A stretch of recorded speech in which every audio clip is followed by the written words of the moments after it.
Neha Gupta is a two-time international best-selling author, top 100 teen expert around the world, TEDx speaker, and serial entrepreneur, creating the Shortcuts empire on helping students get into their dream school. Over the last 12 years, she has built elite private tutors college shortcuts, medical shortcuts, law school shortcuts, grad school shortcuts, and MBA shortcuts, with the mission to serve families and make parents' lives easier every day, while 95% of families get into their dream school. She has helped tens of thousands of students get into their dream school and won't stop until every child gets that acceptance letter. She has built a school in Africa, been endorsed by Dr. Shefali Sabari, the world-leading parenting expert by Oprah, and families around the world interview to work with one of their companies for limited spots. She has been featured on ABC as an expert for teenagers, NBC, CBS, Good Morning TV, The Washington Post, Parents Magazine, and even coined the female that helps students get 6 figures in scholarships, according to Student Loan Hero.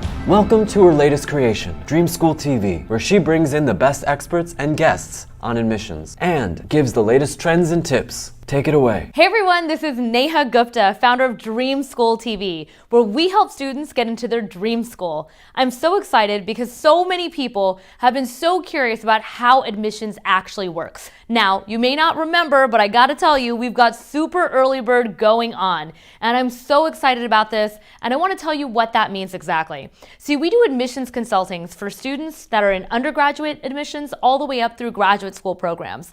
And what does that mean? That means we help with mentorship. We're helping students all the way from developing their resume, helping them find their passion, really make sure they're a standout applicant in the holistic review. And then when it comes to the application process, we help them with their essays, resume, interview skills, and so much more. Because the truth of the matter is that students that even have perfect grades and perfect scores don't get in. And the reason why? They didn't get Super Early Bird, they didn't get the help they needed, and they were really, really struggling in the application process. But I want to tell you something. Literally today, I had a meeting, and I'm really excited about it, with one of the top admissions directors who's worked in 3 different offices across the country at some of the most competitive schools in the world. Now, I can't name the schools and I can't name the person because it's highly confidential. But what I did do was take notes like a good all-A student. And so today I want to share with you the 3 top tips, not just from me as someone who's been doing this for over 12 years, helping students get into their top choice over and over again as an admissions consultant, but actually hearing from the admissions director themselves. So these are some of the little tips and tricks that I took literally under my little table, trying to make sure that I got my notes for you, because I wanted to make sure you understood that admissions directors have no problem making sure that you know exactly what not to do. It's kind of like when you watch E! Network and you're seeing them walk across the red carpet and you're like listening to Fashion Police and they're like, what was she thinking? Well, admissions directors feel exactly the same way when it comes to your kid's application, especially if they make these mistakes. Number 1, essay prompt is not followed. I was talking to this person for over 2.5 hours. This was repeated to me 4 times. They say an automatic denial is exactly what happens when a student doesn't follow the prompt, which means they won't follow instructions, they won't follow directions, and we personally don't really want that at our school. So that was really big to me because I was like, wow, I know when we look through so many essays, we'll see things where like students go off on a tangent, or they'll start talking about things related to somebody else that don't relate to them, and it's not really describing who they actually are, which is the number 1 concern of any program that you are applying to. So that was the number 1 thing that I heard over and over, and I want to make sure you know that in terms of the essay prompts. Now, there's so many types of prompts, whether you're looking at undergraduate with the top 5 Common App essays, which are things like, what is your biggest failure? If there's something you could change in the world, open-ended question, what's your background story? All the way up to graduate levels, like what are your career goals? What's the position you're looking for? Why? What are the interests that you've had in the past that showcase that? To med school, why do you want to go to med school? Why do you want to go to law school, etc.? These are questions that sound very simple in nature, but based on what this admissions director was saying, they were literally telling me that they couldn't believe how many people messed this one step up. And they said, you know what? We make it as easy as we can. The topic's right there. It's super clear and it's so easy.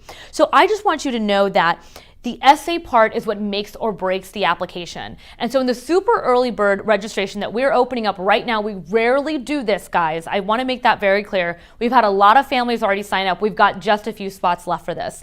We're offering incredible plans where we're going really kind of crazy. We're giving you incredible deals to get that type of help, to make sure the essays are strong, to make sure you're on prompt, but not just that, that you write something really compelling. The other thing that they mentioned about the essay, which I thought was really funny, he kept saying to me, Neha, I don't expect someone to have a PhD in English. And I was like, okay, I mean, obviously not, especially if a student's really good at math and science. But then they said to me, it's not that I expect them to have perfect writing. I just expect them to stay on what I'm asking for. I don't feel like we're asking a lot.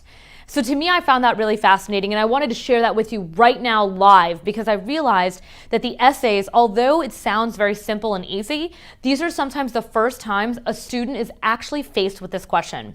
Tip number 2, if you are invited to an interview, you've got to nail it.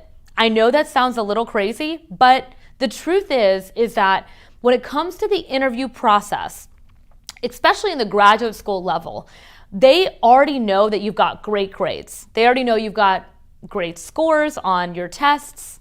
But what they're really curious about is, does the application come to life? Exact words. The reason we interview is because we want to see the story come to life.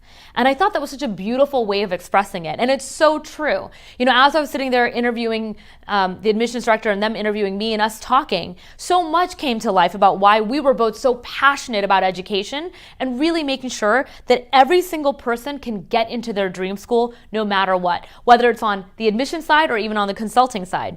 So what I'm saying is, in that interview, we were able to converse, number 1. Number 2, it's clear I knew why we were speaking, and so on and so forth. And so I want you to know, when you are interviewing at a school, one of the big tips that he said was, we hate it when we ask this question, why do you want to go here? Or why are you interested in this exact program? And a student has not taken the time to do the research. We can find someone else that's exactly that same profile that's actually been engaged. What does that mean to be engaged into the program? That means specifically in the interview process or even through the essays, you're saying things like, well, I've visited the school, I've contacted an alumni, I've been to a class, or I've attended this open house event, or I know this is the mission statement. Actually, the dean, I love it when they said this in this interview. These are ways to show interest. And this is the biggest problem we see day in and day out. Students are entitled and they'll say, well, I have a great GPA and a great score. You should take me. That's not the way this game works, guys. And this is exactly why top students who think they're the big guns at the top of their class don't get into certain schools because they have an ego about it. I'm not saying you should be someone who doesn't have confidence. I'm saying you should be not only confident, but humble and not arrogant in this process. There's a certain level of bragging you do about yourself, but at the same time, this is about having a fit with another fit. Do you fit with this school? Are you willing to take the extra effort to show exactly what you are going to do on that campus? That is a huge, huge flaw we see over and over in the admissions process with students that literally do not get that information on their application, in their essays, in their resume, when they're visiting the school. They're just kind of going through the motion versus actually showing true engagement. So I hope that really helps you to understand my top 3 tips on why admissions directors reject students every single day.